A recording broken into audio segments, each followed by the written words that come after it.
আর ওই বাড়ি থেকে পিপিয়া খেয়েছিলাম নাকি, মনে আছে আপনার? কে ভিডিওটা এত ভাইরাল, আহা, পিপিয়া খাওয়া তো ভাইরাল হয়েছে। কে যে আল্লাহর বান্দা একটা মিডিয়া আছে, যখন এগুলো খাড় হয়েছে আসসালামু আলাইকুম, তো ওইটাকেও ছেড়ে দেয়, ওটাও হয় না। তো হযরত আলী যেটাই কথা বলছে ওটাই ভাইরাল, মানে বললেই ভাইরাল।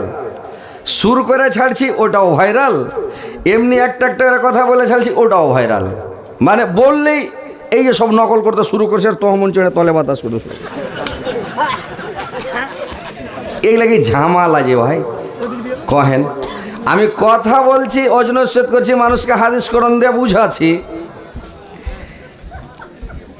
মানুষ নিজের দোষ নিজে দেখে না, নিজের পাছা দিক মানুষ নিজে দেখে না। সুঁয়ের পাছা দিকে ছান্দা আছে একটা, আর চালুনের পাছা দিকে কতটি ঝাঁঝরা আছে গুনতে পারবেন? সারাদিনও গণ হবে না, গোটা বছর গুনতে লেগে যাবে কতটি ছান্দা আছে। তো চালুন সুঁইকে কহেছে যে হাজি ভাই তোমার পাছা কেন ছান্দা? তখন সুঁইটা আফসোস করে কহেছে, হ্যাঁ রে ভাই, হাড় পাছা দিকে তুই একটাই ছান্দা, তাও তোর চোখে পড়ে গেল, আর তোর পাছা দিকে যে ঝাঁঝরা হয়ে আছে, ফোকা ফোকা আছে, তো তোর হুঁশ নেই। তো চালু লক করে থেকে। তো মানুষ নিজের দোষ দেখে না, পৃথিবীর মানুষের এটা অভ্যাস। মানুষের নিজের একটা বৈশিষ্ট্য, নিজের পাপকে পাপ মনে করে না, পরের পাপ ঢুঁড়ে বেড়েছে, কুণ্ঠে আছে গাঁড়া গুঁড়ে ঢুঁড়ে বেড়েছে নাকি, এটা মানুষের একটা অভ্যাস। পরের পাপ ঢুঁড়ে বেড়াইয়েন না, পরের পাপকে উস্কে চেঁড়া খাড়ো করিয়েন না। নিজের পাপ নিজে দেখেন যে আমার পাছা দিকে কতটা ফোক্কা আছে, আমি কি করেছি, আমার নেকি মাইনাস হয়েছে না জমা হয়েছে। মানুষ নিজেরটা দেখে না, পরের পাপ, পরের পাপটাকে মনে ভাবছে বিশাল উহুদ পাহাড়, আর নিজের যেটা পাপ ও মনে ভাবছে যেরকম লাখে মাছি বসে, ওটা মাছির সমান মনে করছে। এটা হাদিসের কথা বলছে আপনাদেরকে, এটা উদাহরণ।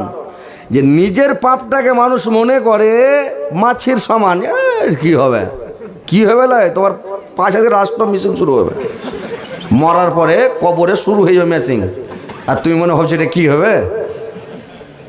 আর পরের পাপটাকে খুব সমালোচনা, মানুষের সমালোচনা করার এটা মানুষের অভ্যাস।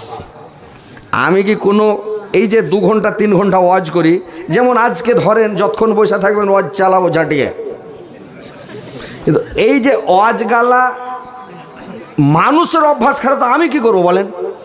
এই যে হাদিস কোরআনের ওয়াজ গালা ছাড়বে, দেখবে না ওরা রাগের চোটে খারাপ কথা বলে যায় মুখ দিয়ে। ওই লেগে একবার ওই মোকারবাটা কহেছিল একটা লোককে, রাগের চোটে কহেছিল, বুঝতে পেরেছিলেন?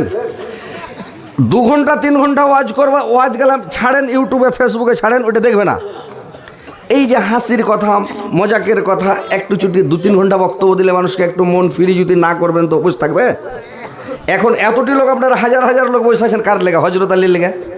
যে হযরত আলী কিছু বলবে তো শুনবো, একটু মজা লাগবে শুনে, হাদিস কোরআনও শুনবো, প্লাস একটু মজার গল্পও শুনবো নাকি।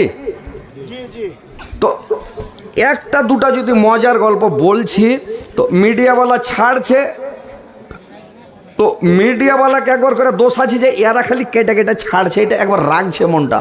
কিন্তু ফের আর একবার দেখছি কোনটা, যে আমি নিজের ওয়াজ নিজে ছাড়ছি, তো এগুলো কেউ দেখে না। আর যখন বলছি ভাই আসামে আছি, গুয়াহাটিতে আছি, ত্রিপুরাতে আছি, যখন ছাড়ছি দেখছি হযরত আলী, মানে ওগুলা ওয়াজ দেখবে। যখন কোরআন হাদিসের ওয়াজ করছি লোক দেখে না। মিডিয়ারা যখন হাদিস কোরআনের কথা ছাড়ছে ইউটিউবে ফেসবুকে, লোক দেখবে না, উঠিয়ে দিছে। আর লোক ফের বলছে হযরত আলী তো কোরআন হাদিস বলে না, খালি হাসাইছে। লিচ্ছাকার হাসি কেউ শুনবে? বসে থাকবে? থাকবে না। কিন্তু মানুষকে কি বলবো ভাই, বইলে বুঝা যাবে না। মানুষকে যতই বুঝান, তুমি নমাজ ছাড়িও না তো জাহান নামে যাবে, এই করছে যাবো যাবো, নমাজ পড়ছি, রোজা না রাখো জাহান নামে যাবে, দেখা যাবে। মা বাপের সাথে খারাপ আচরণ করলে জাহান নামে যাবে, মা বাপকে গাল দিলে চোখ মুখ দেখালে জাহান নামে যাবে, দেখা যাবে, ও দেখবে না। ওকে বলবে যে তামুক বেড়ি খেয়ে না, হুক্কা গুটকা খেও না, জাহান নামে যাবে। খাইয়া দেখি মজা লেলি দুনিয়াতে, দিলে পড়পড়িয়ে গেছে। বলে ওখানে যায় না, গু আছে, কইছে দেখি কেমন কোন হয়েছে, দেখবে নাকি। মানুষকে বলবেন ওখানে যেমন একটা সাপ আছে, ও দেখি কেমন সাপ আছে, দিকে আলো মারলে ও যাবে। যেটা মানা করবেন ওটা করবে মানুষ। নামাজ পড়তে বললেন পড়বে না, রোজা করতে বললেন করবে না। আর লোকের খালি সমালোচনা, ও দাঁড়িয়ে পেশাব করছে, ও পশ্চিম চিনহে না জিন্দগিতে, আর ও হজরত আলী সমাজটাকে বেকার করে। আর কি খারাপ করেছি সমাজটাকে। কোনটা শরীয়ত বিরোধী কথা বলি? আমি বলি না নামাজ পড়ো, আমি বলি না রোজা রাখো, আমি বলি না তুমি তাসবিহ পড়ো, জিকির করো, আল্লাহকে ডাকো, আল্লাহকে স্মরণ করো, বলি না? প্রত্যেকদিন কোরআন পড়ো, বলি না? আমি বলছি তো। কিন্তু নিজের ভুল, নিজের পাপ, নিজের দিক কেউ দেখে না যে ভাই সবাই ওরকম।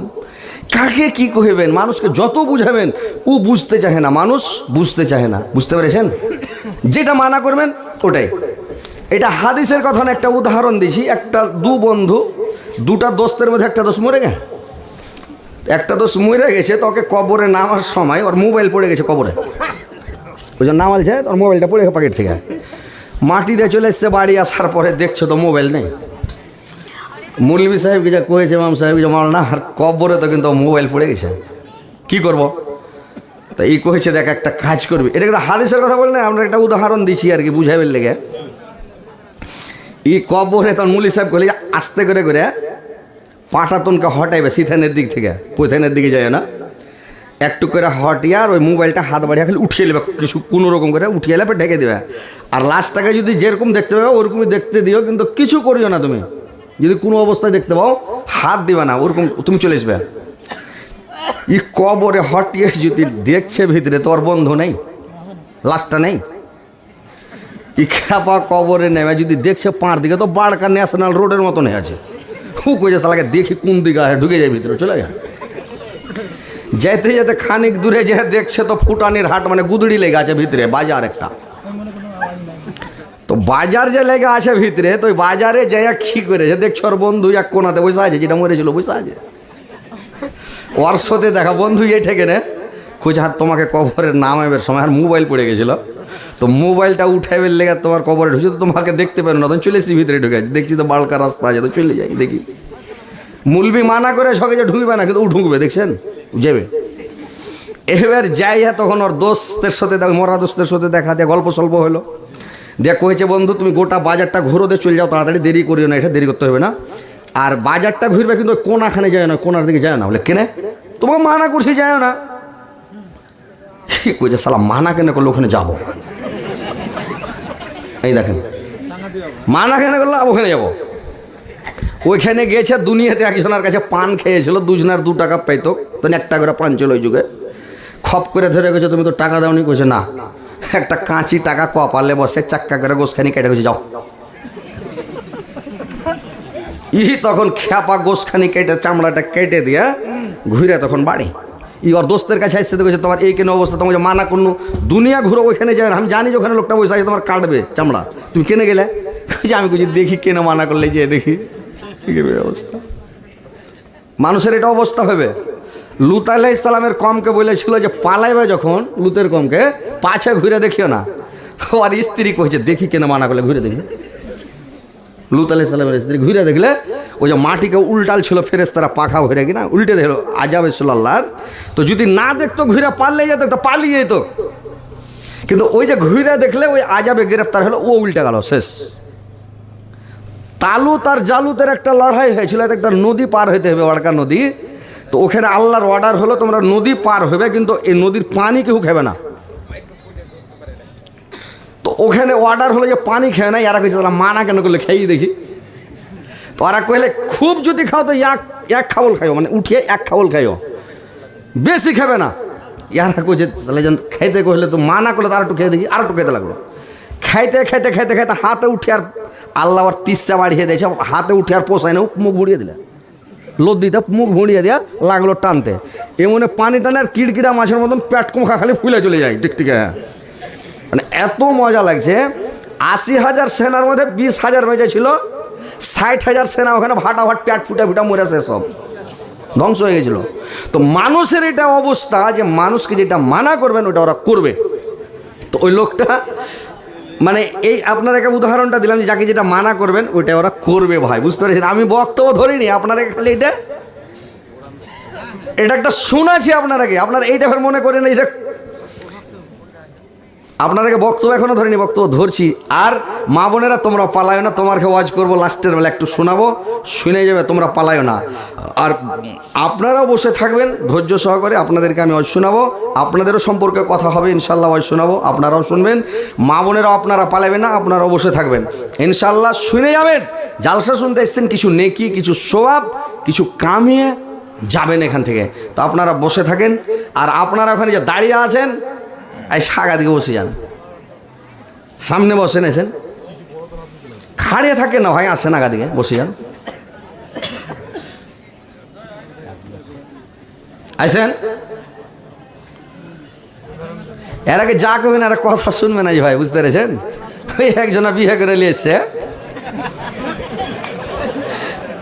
তো বিয়ে করে নিয়ে এসছে, তো লইয়া বহু একটু সরম সরম করছে, ও ভালো করে কারোর সাথে কথা কয় না, চালা করে না, মানে মনটা ভারী করে করে কাজ কাম করছে, বেড়েছে, বাড়িতে আছে।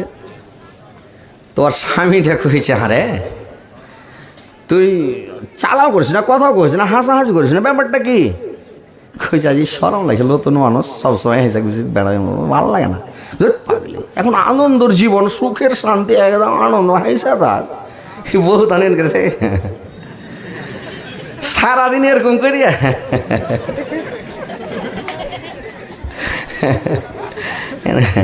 কাজ করছে তাও এরকম, ঝেড়ে দিছে তাও এরকম, মানে ভাত খাইছে তাও এরকম, যেটা করছে এরকম, হাসি থেকে সুষ্টি পাতে দেয় না। ওর পুরুষটাকে যারে সুঝবন কর, পাগলি কে তো নি একবার হাসতে কোনো, তো তুই হাসিছে থেকে গেই রে, তুমি যে কইছো যে হাসা থেকে যাও, সবসময় হাসা থাকবে বলে হাসা আছি, আর হাসি বন্ধ করে কি করবো? হাসি